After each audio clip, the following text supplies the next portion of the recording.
I'm sure a lot of you all have commonly heard this urban myth, this campfire story in the black community about how black babies or black slave babies were used as bait for alligators. You commonly hear that when talking about days of slavery. They say they used to use our children as alligator bait, and they'll show all of these antebellum postcards, cartoons of babies being used as bait to alligators. But is there any truth to this? Absolutely not. There's absolutely zero shred of proof to this.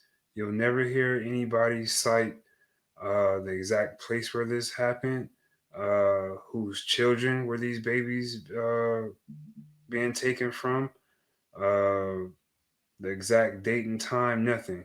The only source that you get from these are are postcards from the antebellum days, or some news articles with no sources that are not reliable at all.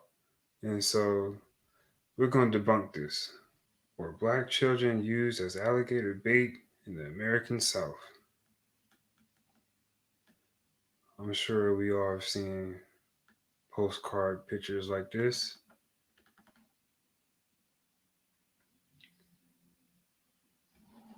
So, if you read here, most of this stuff started to circulate around the internet around the late 2000s about how hunters in the deep south during the 19th and 20th century used black slave babies to lure alligators to the swamps to be for alligators to be killed. You'll see stuff like this. You can read that. You'll see stuff like this saying that black babies were used in the swamps for alligator bait. Common pictures like this, but you will not see any actual source because there is no proof to this.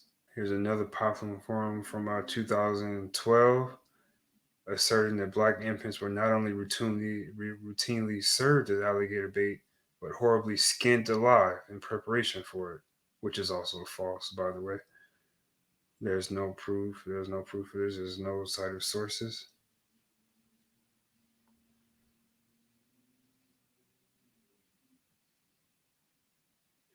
And many of this stuff comes from the Jim Crow Museum of Racist Memorabilia in Michigan.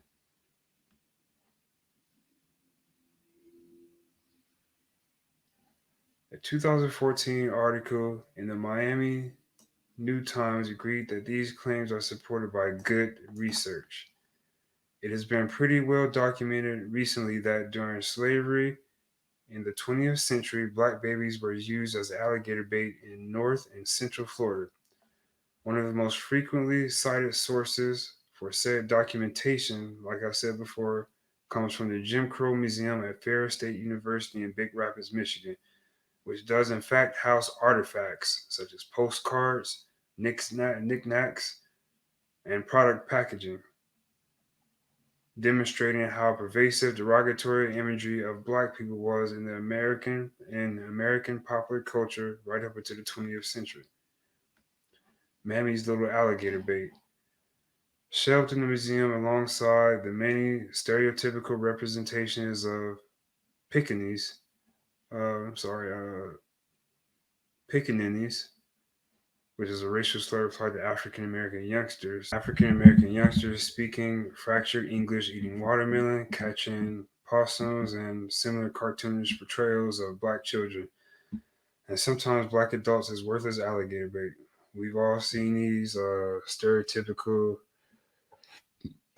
racist stereotypes. Black babies being fed to alligators, black people eating watermelon and fried chicken, all of this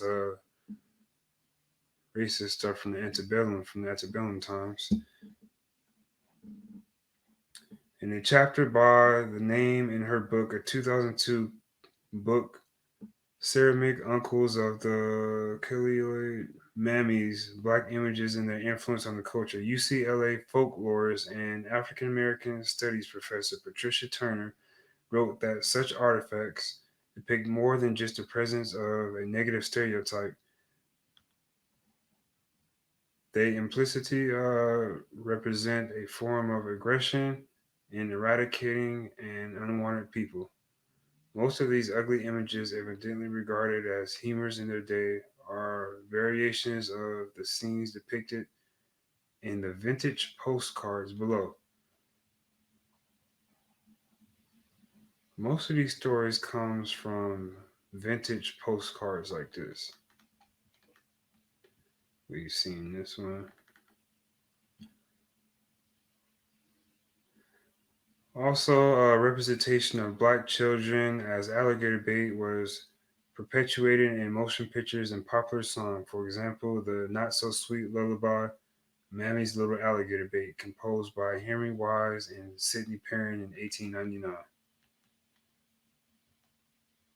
So this was in popular culture back then. It was just popular culture to stereotype and it's kind of like just like a urban myth even back then. Here you can read some of the chorus to the song.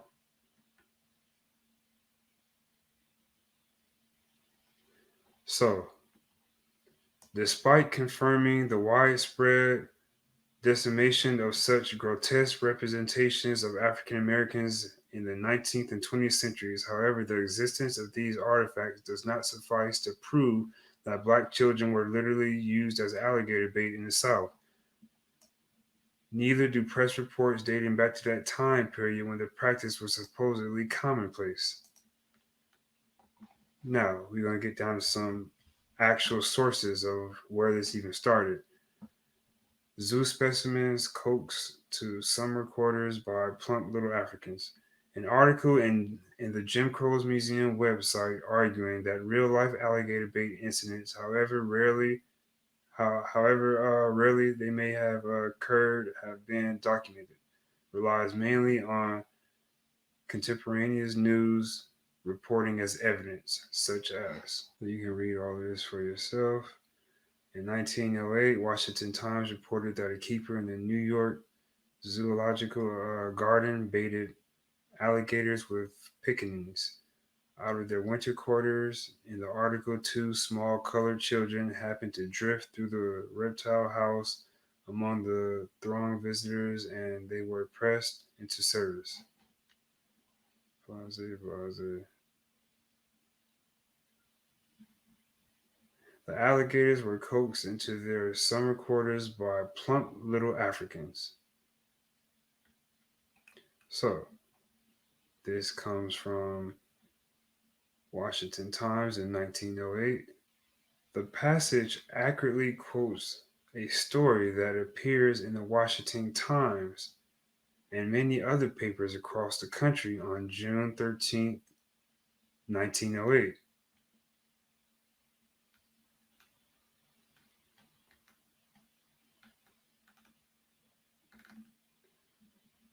One ought not to take this veracity for granted, however, not least because it is studded with such facts as the following. It was a keeper's idea to bait the Syrians with pickaninnies, knowing as he did their Epicurean fondness for the black man. In our attempt to verify the report, we found no such reference for the use of pickaninnies to bait alligators in the place where one would most expect it to turn up, the New York Times. But we did find an item in the Times of one that was published on the same date, the 13th of June, 1908, describing the transfer of the same number of alligators, 25, from their winter to their summer housing in the New York's Bronx Zoological Garden. There is no mention whatsoever of bait. So again, ironically, there's another story on the exact same date coming from the Bronx Zoo. But only this one doesn't use the word pickaninnies and doesn't have anything of bait. Hasn't doesn't have anything talking about using bait.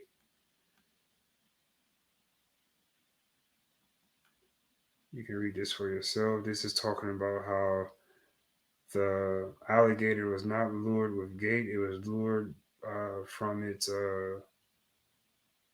hearing Arabic from because it's an alligator from the Nile, so it was used to hearing Arabic, and that was used to get the alligator to go back into its dwelling. You all can read that. This has no use of using black babies or any type of human bait in it. And this is the exact same story that you'll see in other articles around this time, but only they're actually using the words black babies or pickaninnies.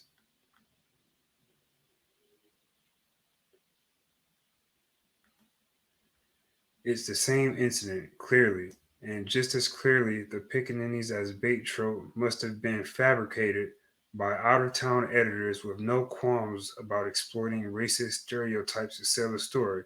Does that sound familiar? They still do that to this day. Another off-cited article details an incident that supposedly happened in a place called Chipley, Florida in 1929. This is also from the Jim Crow Museum.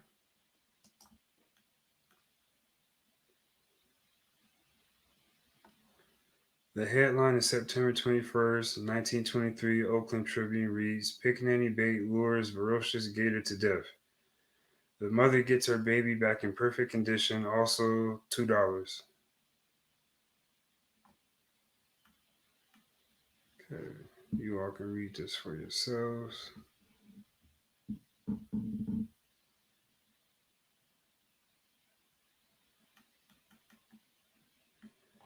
Again, we find that the article has been accurately quoted, but we're skeptical of the reliability of the information it purveys, including such nuggets of wisdom as the following.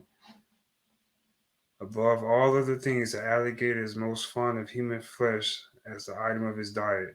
Hunters say that while an alligator will risk its safety for a young dog, it would jeopardize every hope of life for a live baby. And in matter of color, the additional information is vouchsafed that black babies, in the estimation of the alligators, are far more refreshing, as it were, than the white ones. Needless to say, journalistic standards in 1923 weren't quite up to what we're used to today. We submit, in fact, that despite the syndication in newspapers all over the country, this tall tale is not an example of journalism at all. On the contrary, it was an occasion for the author to indulge in racist stereotyping of the most degrading yet sellable kind. Even Times Magazine was suckered into synopsizing the tale. They ended up running this disavowal a few weeks later. Quote, on behalf of the town of Chippewa, Florida, the Orange County Chamber of Commerce branded as a silly lie, false and absurd, the story broadcasting a month ago, the press of the nation. The colored babies were being used at Chitney for alligator bait. In this issue for October 15th, Time printed the fact that reported had been circulated, but in no wise vouched for its authenticity. Time's story was as follows. So basically, the story that you read up here about the babies being used for alligator bait in Florida has no source, and then the editors who put it out came back a few days later saying that it was false and it has no authenticity to it. Neither of the two news stories thus far put forward as evidence of black children being used as alligator bait. The first published in 1908, the second in 1923 is credible. One proved to be a fictionalized of a New York Times report that never once mentioned Pekingese, while the other is best characterized as racist satire. So far as we were able to determine, the byline of its creditor, author T.W. Villers, never appeared on another published article before or since anywhere.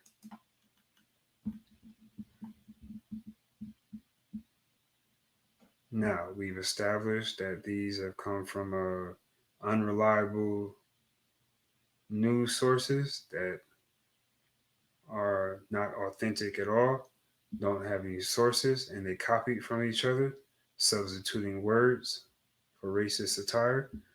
Now, this go back to was using babies as alligator bait. Is this even original to black people, even original to America?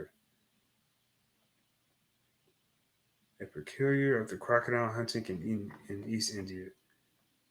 Equally incredible are articles we came across during our research reporting that infants have been similarly used as crocodile bait in countries other than the United States. For example, a story on the 10th of August 1894 edition of the Mansfield Daily Shield reported to chronicle the exploits of a British officer hunting crocodiles in India. We quote, "We used to have great sport in India going out after crocodiles with Hindu babies for bait," said an ex army officer of the British Army.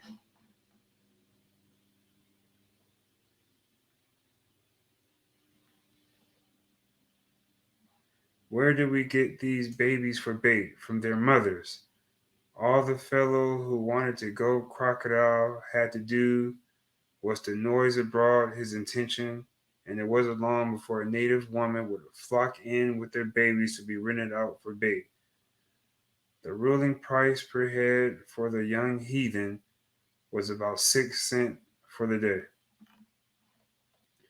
The entire article, which goes on at some length, is based on the testimony of a single individual, an unnamed ex British Army officer, who claimed not only that he bagged 100 crocodiles by using the same Hindu infant as bait again and again, but also that when he tried to accomplish a similar feat in Florida, he was rebuffed by the local mothers. Quote, "I was in Florida for a year or so ago and tried to hire a baby to experiment with for alligators after the method in India. But folks who own babies down there didn't seem to enter into the spirit of the sport, and I couldn't get one. I compromised on a rather lively and complaining dog." An October 31st, 1899 article in the Youngstown Vindicator purported to draw comparisons between how alligators were hunted in the American South and how crocodiles were hunted in Asia and Africa. The alligator is like the crocodile in this respect. He likes to eat babies, not his own awkward offspring, but nice human babies, fat and dimpled.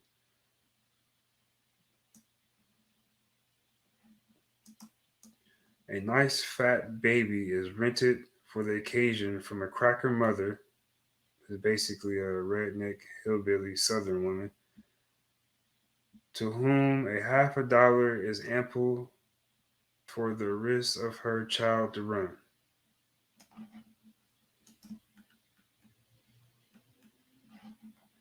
But note similarities, including some identical phrasing between that article and this one published in New Zealand's North Otago Times 2 years before in April 1887.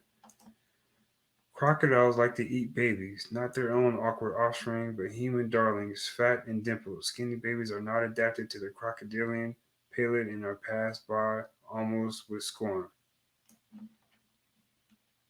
Now, this article here came before this one.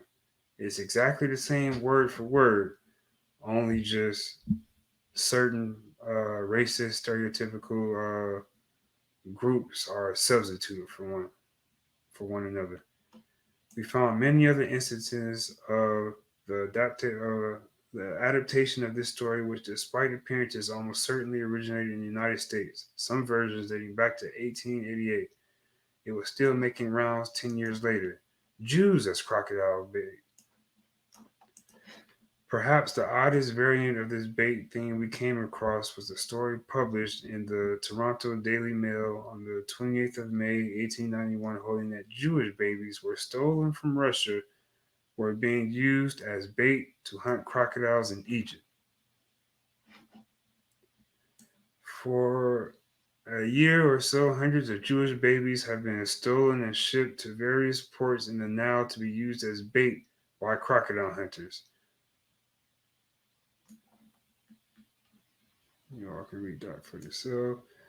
Apart from crocodilian babies, the common threads running through all these reports are racism, xenophobia, and the utter lack of specifics. If we take them seriously, we have no choice but to conclude that using human infants as alligator bait was incredibly widespread at some point in time, yet we have not encountered a single report that included enough detail to verify that even one such incident actually took place. They're just tales. We are unable to prove the negative, of course. We cannot demonstrate that no infant anywhere, irrespective of color or creed, was ever used as reptile bait, but neither has anyone proved to date that infants were, in fact, used in such a manner. We checked the conclusion with folklorist and African American Studies professor Patricia Turner, who has probably done more research on alligator bait motif than anyone else in the world, and asked her if she had ever come across information suggesting that the phenomenon might be real.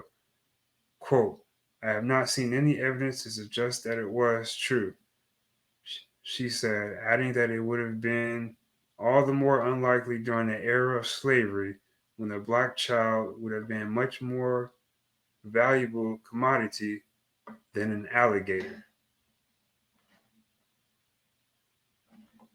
So here you have it. Now, what sense would it? Do you know how expensive a slave was back then? So why would you jeopardize all this money that you spent buying some slaves for a stupid alligator? It doesn't even make sense. And like we just explained in Debunked, there's no sources.